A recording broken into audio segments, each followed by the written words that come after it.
Tu vas voir de tes yeux. Alors il a dit,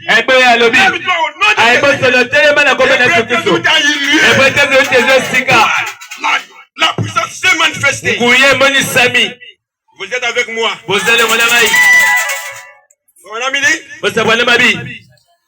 Ça c'était le commencement de l'église.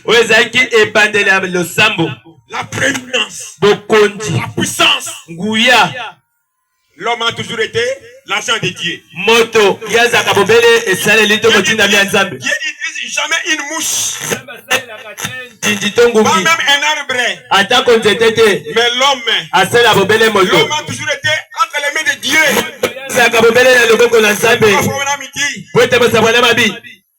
Dieu a un bureau.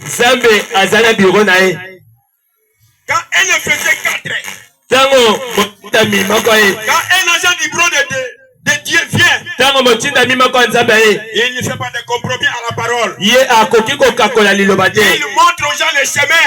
Il ne montre pas, il y a 3 dieux. Il y a qu'un seul Dieu. Il s'appelle le Seigneur Jésus-Christ.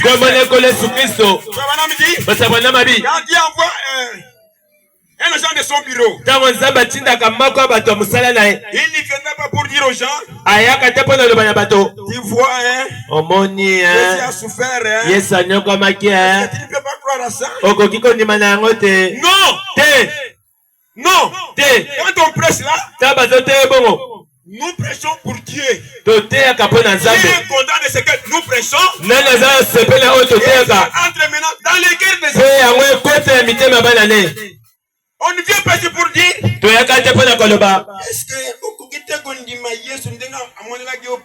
Est-ce que tu ne peux pas accepter Jésus comme il avait souffert? On l'avait chicoté brutalement. Tu ne peux pas croire. Non. Le bureau de Dieu ne fonctionne pas comme ça. Son agent. Il sait qui est sauvé. Qui sera sauvé. Il sait qui va avoir la puissance. Quand on vient là, comme Amos, il était venu avec les yeux rétrécis. Il peut voir toute la beauté.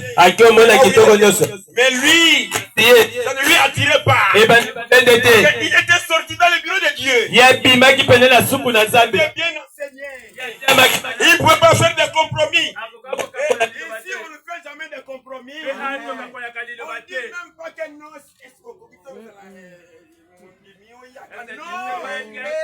Si Dieu est de Dieu ce soir, si Dieu est de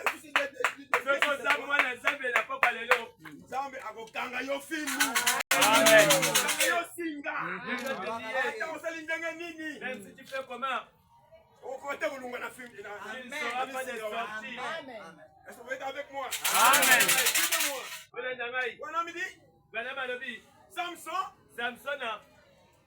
on a vu la puissance qui était.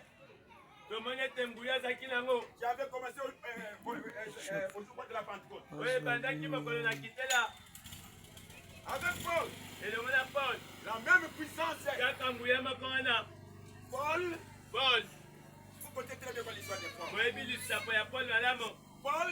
Paul. Il avait les dons de la guérison divine. Mais lui-même, il avait une plaie indélébile. Une plaie indélébile. Il a prié Dieu. Dieu lui dit, ma grâce te suffit. Pour que Paul ne puisse pas s'enorgueillir. Et vous me dit, vous les Éphésiens 4. Ne vous jalousez jamais. Est-ce que vous êtes avec moi? Paul, avec la puissance qui était en lui, on prenait les habits qu'on mettait sur son corps. On prenait les habits qu'on mettait sur son corps. On plaçait sur un malade. L'homme était guéri. Ton homme dit, même Pierre, les gens disaient, si Pierre pouvait passer seulement auprès de moi, rien que son ombre puisse me toucher. Quand est-ce que Pierre pouvait passer par moi ici, auprès de moi? Rien que son ombre puisse me guérir.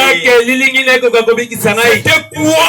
La puissance qui est dans l'homme, qui est en toi, qui est en moi, amenant Hébreux 13:8 en actualité.